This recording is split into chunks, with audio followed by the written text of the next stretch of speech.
Saudações a todos, vamos dar continuidade ao nosso modesto, básico e introdutório curso sobre relatividade especial ou relatividade restrita de Einstein. Dando prosseguimento, vamos escrever aqui cada uma das componentes assim: vetor força. Vamos escrever assim: vetor força em 3 dimensões, vetor força em 3 dimensões. Então nós temos inversor F1 aqui, fator de Lorentz elevado a expoente 4 dividido por C elevado a 2, massa de repouso, produto escalar do vetor velocidade tridimensional com aceleração tridimensional, mais inversor, fator de Lorentz elevado a expoente 2,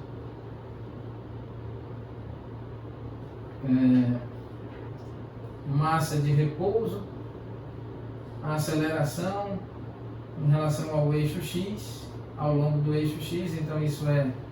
derivada em relação ao tempo aplicada 2 vezes sobre x, ou seja, derivada de segunda ordem em relação ao tempo aplicado sobre x, mais aqui J versor fator de Lorentz elevado a expoente 4 dividido por C2, massa de repouso, vetor velocidade, produto escalar com vetor aceleração, ambos em 3 dimensões, mais J versor, esqueci de um termo, perdão, não podemos esquecer do termo dx/dt, mais inversor, fator de Lorentz elevado a expoente 2, massa de repouso, e aí agora sim derivada de ordem 2 em relação ao tempo aplicado sobre x. Agora mais J versor, a componente 2 é igual ao fator de Lorentz elevado a expoente 4 dividido por C2, massa de repouso, produto escalar da velocidade tridimensional com aceleração tridimensional, dy/dt, mais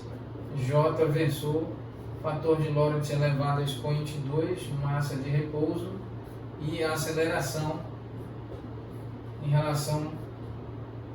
à aceleração ao longo do eixo Y, ou seja, derivada de ordem 2 em relação ao tempo aplicado à variável y,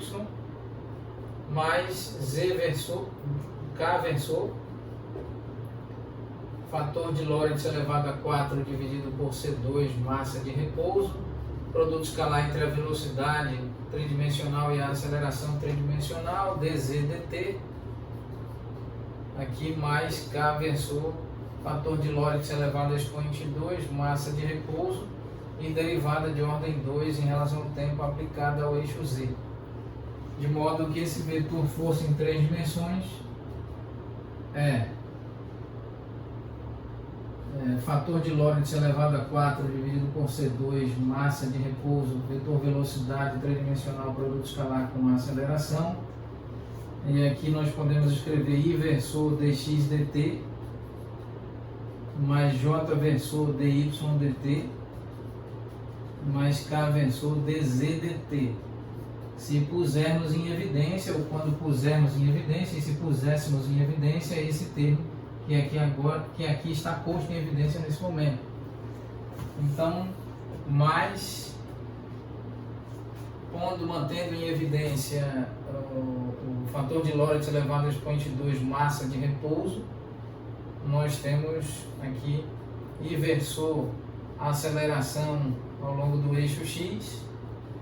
mais J versor aceleração ao longo do eixo Y, mais K versor aceleração ao longo do eixo Z. De modo que podemos escrever o vetor força em 3 dimensões como fator de Lorentz elevado a 4 dividido por C2, massa de repouso, produto escalar entre a velocidade tridimensional e a aceleração tridimensional multiplicado pela velocidade tridimensional mais fator de Lorentz elevado a expoente 2 massa de repouso